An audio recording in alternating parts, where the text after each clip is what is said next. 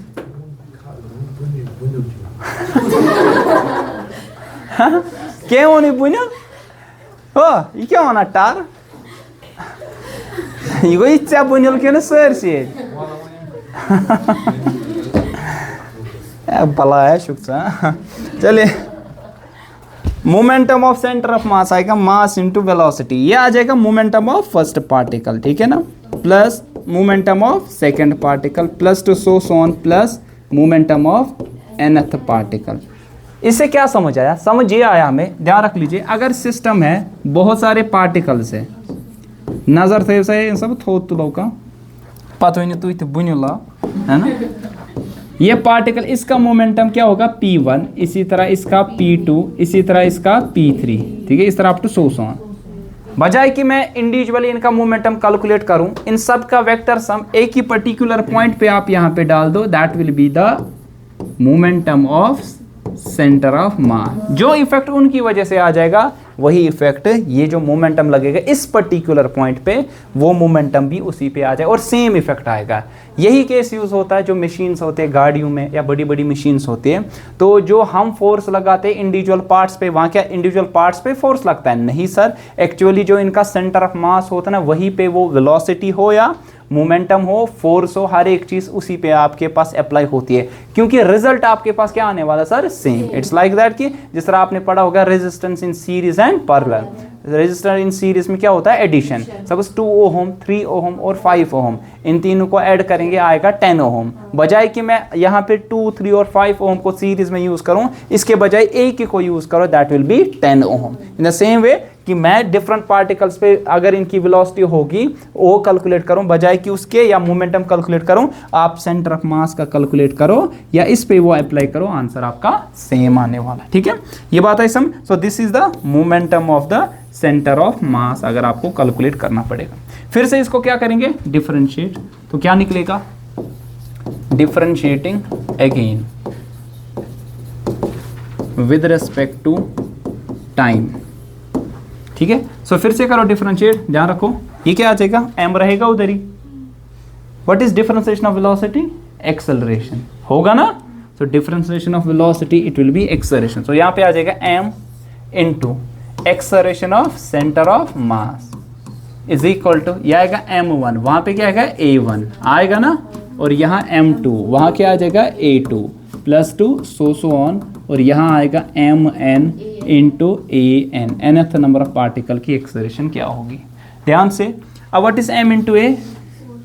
शाबाश, exactly. Mass into acceleration it is force. So force applied on centre of mass it is as if कि अगर आपने ये force जो सारे थे इंडिविजुअल मासेस पे अप्लाई हो रहे थे, इन सब का वेक्टर सम आपने किया यहाँ पे, आंसर आपका सेम आने वाला है. मतलब इफेक्ट जो सिस्टम में आ जाएगा वो क्या आएगा? सेम. यही मैं समझा रहा हूँ. फिर से ध्यान रखिए, आपके पास बहुत सारे पार्टिकल्स थे, इन पे फोर्सेस अप्लाई हो रहे हैं. ये F1, इस पे F2,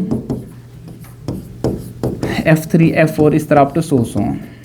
बजाय कि आप इंडिविजुअल पार्टिकल्स पे फोर्स यहाँ पे अप्लाई करो, आप इन सब का एक वेक्टर सम अप्लाई करो उस पर्टिकुलर पॉइंट पे जहां पे पूरा का पूरा मास कंसंट्रेटेड होगा. उस पॉइंट को क्या कहते हैं हम सर? सेंटर ऑफ मास. आप यहीं पे वो फोर्स अप्लाई करो, आपके पास जो इफेक्ट आने वाला दैट विल बी सेम. ठीक है, इट्स लाइक दैट कि ये आपके पास बॉडी है, डिफरेंट पॉइंट्स, डिफरेंट मासेस पे आप फोर्स अप्लाई करोगे, उन सब का वेक्टर सम इनके सेंटर ऑफ मास पे अप्लाई करो, the effect, the exertion, the force will be same. ये बॉडी इससे पहले अगर हम इंडिविजुअल फोर्स अप्लाई करता किस एक्सर्शन से चलती, अगर मैं वही सारे फोर्सेस का वेक्टर सम अप्लाई करूं कहां पे, सेंटर ऑफ मास पे, सेम एक्सर्शन से बॉडी या सिस्टम मूव कर लेगा, ठीक है ना। तो ये आपके पास है सबसे बड़ी एप्लीकेशन, एज इफ कि whole mass it is supposed to be concentrated at particular point, that is the centre of mass, and where you apply the vector sum of all the forces, the result, the effect will be sir same, ठीक है। इसको कभी कभार ऐसे भी लिख सकते हैं, व्हाट इज दिस फोर्स को कैसे लिखते हैं हम,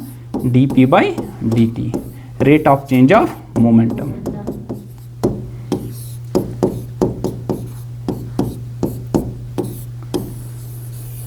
ठीक है, बात है समझ। तो अगर आपको निकालना होगा एक्सेलरेशन, अगर आपको निकालनी होगी वेलोसिटी, अगर आपके पास मोमेंटम या कोई भी चीज़ आपको निकालनी पड़ेगी, तो आप यहाँ पे इजीली इस फॉर्मूला से कैलकुलेट कर सकते हैं, ठीक है। अच्छा, मुझे बता दीजिए, अगर आपके पास एक्सटर्नल फोर्स जो अप्लाई हो रहा है सेंटर ऑफ मास पे या सिस्टम पे, वो कितना होगा सर, 0। अगर 0 होगा तो किस चीज़ की डिफरेंशिएशन 0 होगी, कांस्टेंट की। तो आप बता देंगे मोमेंटम जो होगा फिर सेंटर ऑफ मास का, वो क्या रहने वाला sir, constant. It is like that bomb explosion होता है, ध्यान रख लीजिए, बम एक्सप्लोजन जो होता है वहां पे कौन से फोर्स होते हैं, इंटरनल फोर्स ना। बम यहां पे ये एक्सप्लोड किया इसने,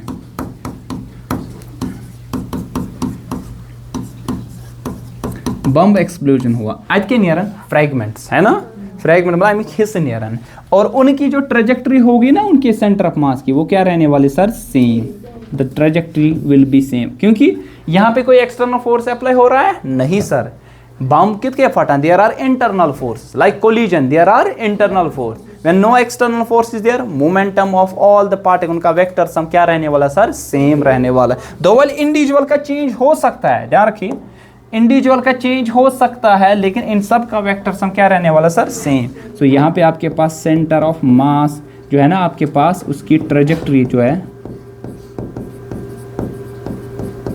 ठीक है, उससे क्या जाएंगे सर, फ्रैगमेंट्स। फ्रैगमेंट्स मतलब कि जो इसके हिस्से हो गए, और इसको आप क्या कहते हैं, law of conservation of linear momentum mass,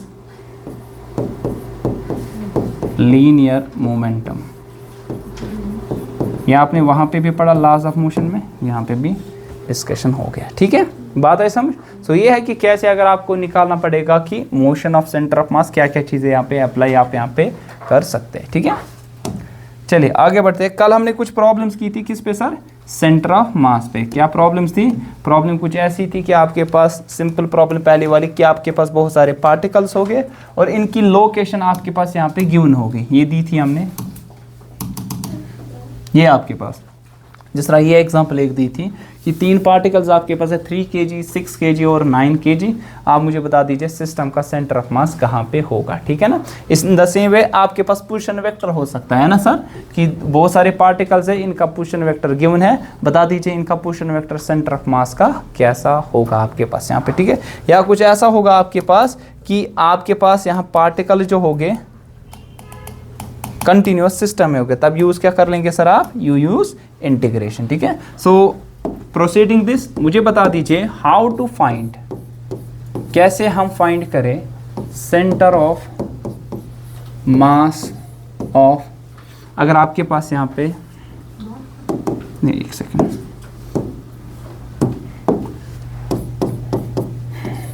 मान लीजिए आपके पास पार्टिकल्स यहाँ पे है, they are at the vertices of a square, ठीक है, vertices of a square, of side मान लीजिए 1 मीटर, ठीक है। सो मान लीजिए रेक्टेंगल है, ये 2 मीटर और ये 1 मीटर, और इन सब का वजन गिवन है सर कितना, 2 kg, 4 kg, 6 kg और 8 kg। So find the location of centre of मास, बता दीजिए location of centre of mass क्या होगी, फटाफट बोलो जल्दी। Location of centre of mass, easy problem है, स्ट्रेट फॉरवर्ड।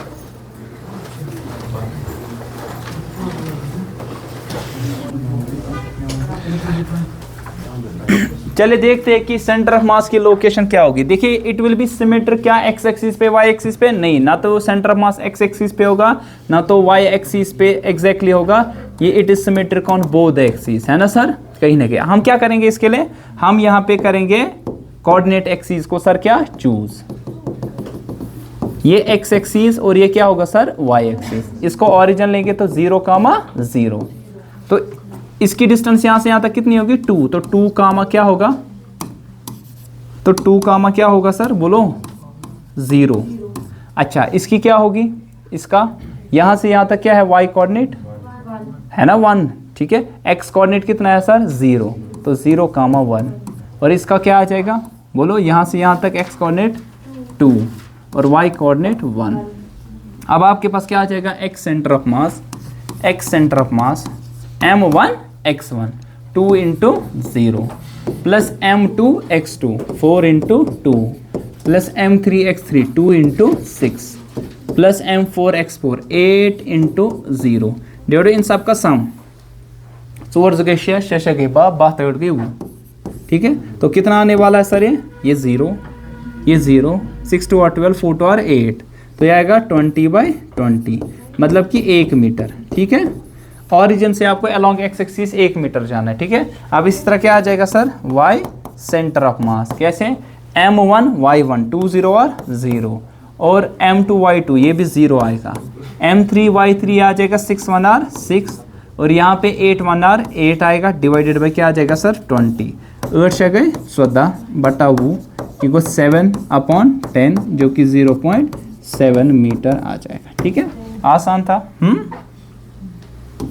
चलिए अब 2 पार्टिकल्स आपके पास है। नेक्स्ट क्वेश्चन, मान लीजिए 2 पार्टिकल्स है, they are moving in the same direction, equal masses m और ये m, ठीक है, सेम स्पीड से चल रहे हैं अलोंग एक्स एक्सिस। बता दीजिए वेलोसिटी ऑफ सेंटर ऑफ मास कितनी होगी। देखिए हम लेवल थोड़ी बढ़ा देंगे, ठीक है। बता दो वेलोसिटी ऑफ सेंटर ऑफ मास कितनी होगी। 2 बॉडीज है, दोनों बॉडीज चल रही है सेम डायरेक्शन में, ठीक है, सेम डायरेक्शन में विद सेम स्पीड, तो वेलोसिटी ऑफ सेंटर मास क्या होगा बोलो, अरे m1 v1 that is v plus m2 × v positive ये भी आएगा डिवाइड बाई 2m है ना सर, तो ये आएगा 2mv और 2m कैंसिल होगा, वो v ही आने वाला है, ठीक है ना, आएगा ना। देखिए 2mv डिवाइड बाई 2m तो v आ जाएगा, ठीक है। अच्छा अगर ऐसा होगा 2 बॉडीज है, मास m है, दूसरी बॉडी आपके पास है सेम मास है m है, they are moving with same speed but in opposite direction, बताओ वेलोसिटी ऑफ सेंटर मास क्या होगी, बोलिए वेलोसिटी ऑफ सेंटर मास क्या होगा।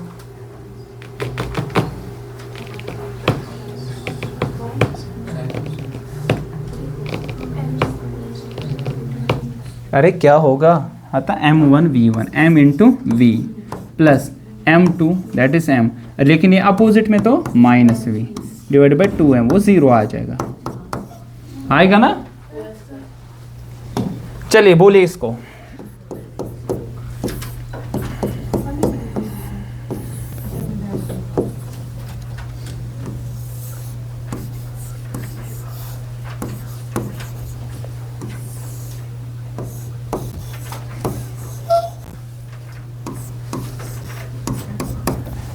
टू m ये m है और ये 3m है, ये ब्लॉक A है, ये ब्लॉक B है और ये ब्लॉक C है। बता दीजिए वेलोसिटी ऑफ सेंटर ऑफ मास कितनी होगी। कौन सा, ये वाला। 3 ब्लॉक्स आपके पास गिवन है, 2m m और 3m। मुझे बोलो सेंटर ऑफ मास जो इनका होगा ना कहीं पे, उसकी वेलोसिटी कितनी होगी, या बोला जाएगा उसकी एक्सेलरेशन कितनी होगी, ठीक है। मान लीजिए एक्सेलरेशन पूछा जाएगा, बोलो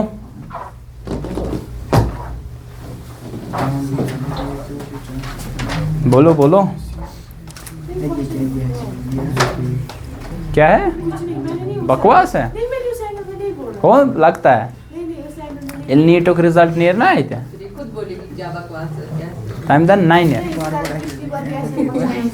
पतवा नहीं वुची वुची हमसाय लड़का हमसाय कोर वुची एम कर मेहनत एम कोर ये थे महविश एम सना मावसी कदलस मज महविशस लगा तथ मजे। शाबाश बोलो क्या होगा।